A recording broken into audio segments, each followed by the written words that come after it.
The Egypt Game, Chapter 14, Hieroglyphics. Ken and Toby showed up in Egypt the next day. All right, they showed up right on time, overflowing with ideas and loaded down with stuff. At least, Toby was overflowing with ideas, and Ken was carrying most of the stuff. The four original Egyptians were especially thrilled and amazed about the stuff the boys brought for Set. It seemed that 6th grade boys just normally kept a lot of things around that were perfect for the altar of an evil god.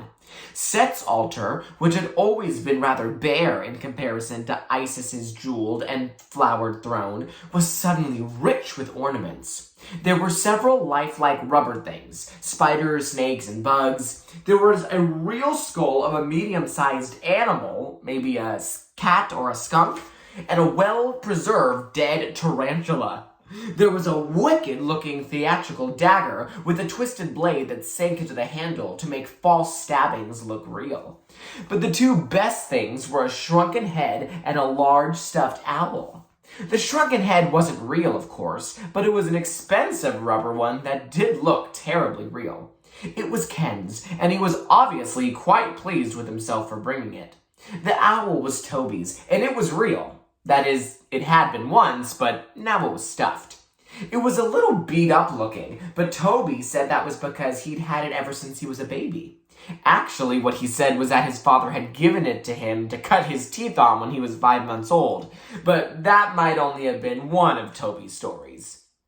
Anyway, it looked a great perch on a little shelf just above the altar of the evil god. It sat there in the shadows among the spiderwebs and peered down balefully over its tooth-scarred beak. At first, Toby suggested that it could be a servant of Set, whose duty was to carry the message of doom to Set's victims. But later on, someone remembered Thoth, the bird-headed god of wisdom and writing. From then on, the owl was known as Thoth. Besides all the other stuff, Toby had also brought some pencils and paper. He said he'd been thinking it over, and he decided the first thing they ought to do was finish the alphabet of hieroglyphics the girls had started. "Oh, is that right?" April said. "Is that what you've decided? Whose Egypt game do you think this is, anyway? Just because—" She had a lot more things to say, but Toby interrupted her. Okay. Cool it for a minute and let me finish. Let me tell you the rest of my idea before you start coming unglued. Then, if you don't buy it," he shrugged, "we won't do it." That seemed fair enough, so April shut up, but she kept her eyes narrowed waringly as Toby explained. When they had the alphabet all made up, they could memorize it and use it to write secret messages at school and, well, every place. They could write about things like when to meet in Egypt again, and what they thought of the teacher, and all sorts of other private information. Then, if the messages fell into enemy hands, no one would know what it was all about. Besides that, Toby thought they should each choose an Egyptian name. Marshall was already Marshamosis, and a hieroglyphic symbol that stood for the name. That way, each one could sign his messages with his symbol, and that would make the whole thing more mysterious. Toby took out a piece of paper, all folded up into a tiny square, and spread it out on the floor of the shed. On it were some hieroglyphics and some Egyptian names that he had copied out of books the night before. Everyone except April immediately got down on hands and knees and began to examine the paper eagerly and discuss possible names. April was telling herself it was a crummy idea when all of a sudden she remembered Bastet.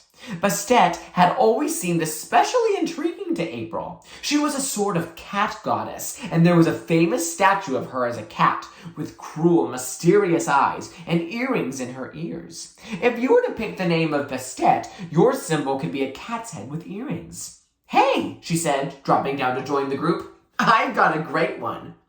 Everybody liked April's name in hieroglyphic. In fact, Toby said it gave him an idea for a hieroglyph for himself. He'd already picked out a name. It was going to be Ramos, after a famous Egyptian wise man. And since an owl was supposed to be wise, what could be better than an owl's head for a symbol? Melanie knew right away what she wanted her name to be. She had gone once with her parents to hear Grace Bunbury sing Aida, and had been fascinated with the tragic story of the beautiful princess who had been a captive in ancient Egypt. As a matter of fact, she already thought of herself as Aida at times when they were playing the Egypt game, but she hadn't told anyone. A symbol to go with Aida was a bit of a problem, but Melanie picked the bird hieroglyph because it stood for the letter A in the real Egyptian alphabet. When everyone was through choosing, Melanie made a new scroll and added it to the secret records. Ken had picked the name of Horemheb because Toby said Horemheb had been a great general and also a pharaoh. He thought up his own hieroglyph of a bloody sword. There wasn't anything particularly Egyptian about it, but it did seem to go with being a general. Elizabeth's symbol was April's idea.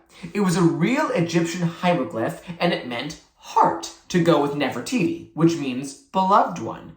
And of course, Marshall's hieroglyph was the double crown of Egypt, because he was already the boy pharaoh, and that's what he liked the best. The next few meetings of the Egyptians were taken up with finishing the hieroglyphic alphabet and memorizing it. Some of the letters that they used in their alphabet were actual Egyptian hieroglyphs, but for the sounds that were missing in the Egyptian alphabet, as well as a few that were too difficult to draw in their original form, they made up their own. Then, because their book on Egyptian writing told how hieroglyphics were considered magical works of art as well as writing, and because they were always done in many bright colors, it was decided that some sets of colored pens were necessary. So the game was suspended for a couple of afternoons while money was raised to buy the pens. Ken and Toby mowed a few lawns, and the girls and Marshall scouted the neighborhood for empty bottles to return to the grocery store. Just buying the pens took most of another afternoon because it took so long to get waited on at Schmidt's variety store. Melanie said her mother said that the reason Mr. Schmidt never had a clerk for long was that he paid such low salaries. Except for Mr. Schmidt's cousin, a stocky, red-headed young man with blotchy freckles, there was no one working in the store that day but Mr. Schmidt. The cousin never waited on customers, but only dusted shelves and brought stuff out from the back room. And Mr. Schmidt himself never waited on kids until after all the grown-ups were taken care of, no matter who'd been there the longest. So the Egypt game waited, and it was all pretty frustrating. But the pens were worth the effort, and during the next few days, Egypt was full of scribes practicing the ancient art of hieroglyphic writing. In a short time, all sorts of possibilities were suggested and explored. Letters were written and exchanged and deciphered. Decorative hieroglyphic borders were added to the poster paint pictures that already adorned the walls of the temple. Secret mailing spots were picked out all around the neighborhood, such as a certain clump of weeds in an unattended parkway or the crotch of a particular plum tree. A mysterious and beautifully drawn page of hieroglyphics got loose in the 6th grade class at Wilson School and was passed around and puzzled over by everyone, including the teacher. But no one came even close to figuring it out. And of course, no one was as loudly and dramatically puzzled as the 4 6th grade members in the Egypt game. Later, there was a brief and bloodless war, a sort of battle of the scribes, when Ramos and Bastet started an argument over whether a line of hieroglyphics should be written from left to right or from up to down.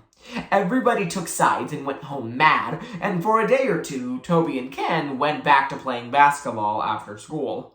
It turned out to be a really good thing, because they were just in time to find out about a plot.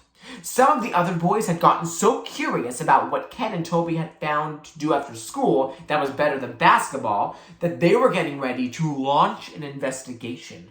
Toby took care of that in a hurry. Without exactly saying so, he managed to spread the rumor that he and Ken had an after-school job, a very serious job involving actual work. Toby figured that there was nothing less interesting to most of the kids he knew than an after-school job, and he was right. After that, the other boys weren't nearly so curious.